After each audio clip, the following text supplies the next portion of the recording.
Fala, meus jovens, muito bom dia, sejam bem-vindos ao 10º episódio dessa 4ª temporada do podcast Spoilers da Vida. Se você ainda não nos acompanha, fica aqui mais uma vez o convite para favoritar no seu agregador e receber toda semana um conteúdo novo sobre inteligência emocional, comportamento, cultura, liderança e muito mais. E hoje eu vou falar um pouco mais sobre ansiedade. Quem já acompanha aqui o podcast saiba que esse tema é um tema que sempre volta em alguns episódios, principalmente porque é algo que cada vez mais faz parte das nossas vidas, né? E por isso que eu resolvi trazer aqui mais uma vez esse tema. E por mais que os estudos estejam evoluindo sobre ansiedade, como lidar com a ansiedade nos últimos 20 anos, os resultados desses estudos não estão compatíveis, muito pelo contrário. As novas gerações elas estão cada vez mais ansiosas, cada vez mais frágeis e o pior, tendo que lidar com um mundo de incertezas que acaba piorando essa situação ainda mais. E são pressões sociais, ainda mais com as redes sociais, onde todo mundo busca aceitação, onde a gente se compara, né? Tem aqueles cenários de rejeição que podem realmente bagunçar a cabeça de um dia para o outro. Mas não só na internet, né? No trabalho, na faculdade, em casa. Os pais também estão cada vez mais exigentes, as pessoas estão cada vez mais autocríticas. E também tem vários outros fatores, como por exemplo o excesso de informação. Lembra daquela antiga frase, a ignorância é uma bênção? Bem, nesse contexto ela pode realmente ser, porque se a gente não souber filtrar e lidar com as informações que a gente está aí absorvendo todos os dias, seja na televisão, no computador, até mesmo nas redes sociais, a gente pode se sentir sim pressionado diante de tantas coisas que a gente não sabe e que nem sempre são verdades, né? E o próprio estilo de vida, principalmente por conta da pandemia, se tornou menos ativo, o sedentarismo aumentou, e muito, né? E com ele, o tempo nas telas, o tempo assistindo o streaming, navegando na internet ou nas redes sociais, é praticamente inversamente proporcional às atividades físicas. Tudo isso vem influenciando cada vez mais o nosso grau de ansiedade, podendo sair de algo que nos preocupa em relação ao futuro para até mesmo uma crise com taquicardia, sudorese e pânico, né? Mas a ansiedade ela não é apenas uma vilã nas nossas vidas. Ela existe por uma razão, ela permite que a gente se prepare para algo que pode acontecer. Isso é uma resposta evolutiva nossa que permite que a gente pense nos possíveis riscos e evite, principalmente, que a gente acabe perdendo a vida. Mas, diferente do medo, a ansiedade ela cria cenários que não são reais. São cenários que podem vir a acontecer e ela tem sua intenção positiva, né, de nos proteger. Mas nem sempre esses cenários vão se tornar realidade. Pô, Bruno, beleza, mas então como é que eu faço para a ansiedade não ser uma vilã e usar ela a meu favor? Bom, eu vou falar aqui alguns pontos.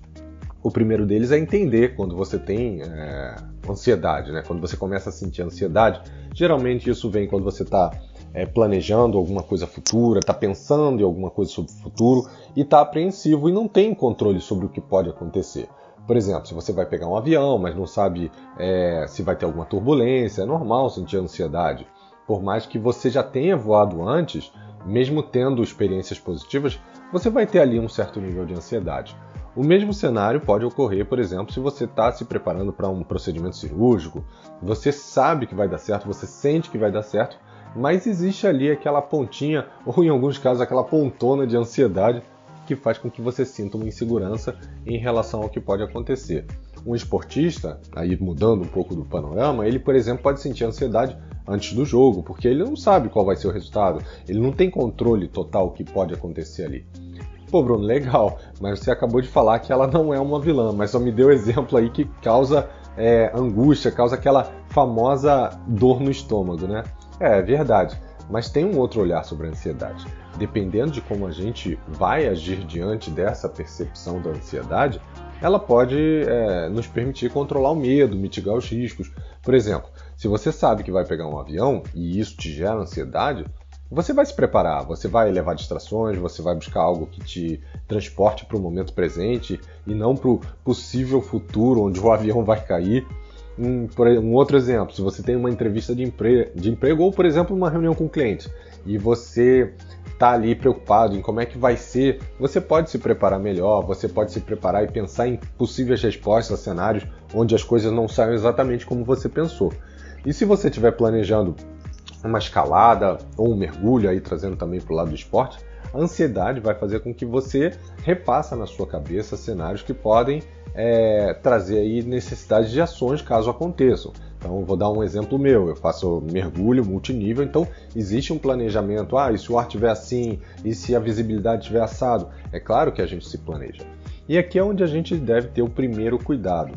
Pensar em cenários e nos antecipar, nos preparar, não é uma coisa ruim, mas tentar cobrir todos os possíveis cenários e buscar a perfeição, isso vai te levar para um outro lugar de mais ansiedade ainda. A diferença aí entre o veneno e o remédio, ela está na dose, né? O segundo ponto que eu posso trazer aqui está relacionado a uma pequena virada de chave na nossa cabeça, né? Pouco tempo atrás eu estava ouvindo uma entrevista de uma psicóloga americana, Tracy Dennis, que ela é focada nessa parte da ansiedade, em como a ansiedade pode ser boa para a gente, mesmo trazendo sensações negativas. E nessa entrevista, ela faz um paralelo aí entre a ansiedade e a excitação.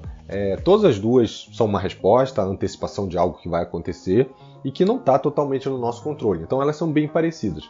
Mas a principal diferença entre elas é a avaliação subjetiva que a gente faz em relação ao que vai acontecer.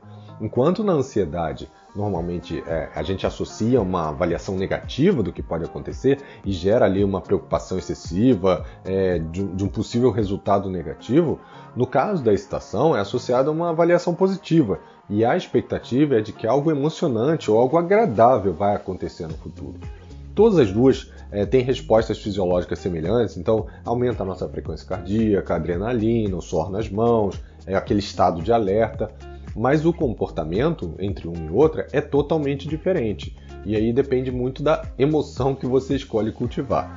Um esportista, por exemplo, que está ansioso para um jogo, ele pode se retrair, ele pode congelar, ele pode reagir de forma agressiva diante de situações que aconteçam no próprio jogo, ele pode cultivar ali um medo, fazendo com que tudo ao seu entorno seja influenciado, inclusive, dependendo da posição dele, o próprio time.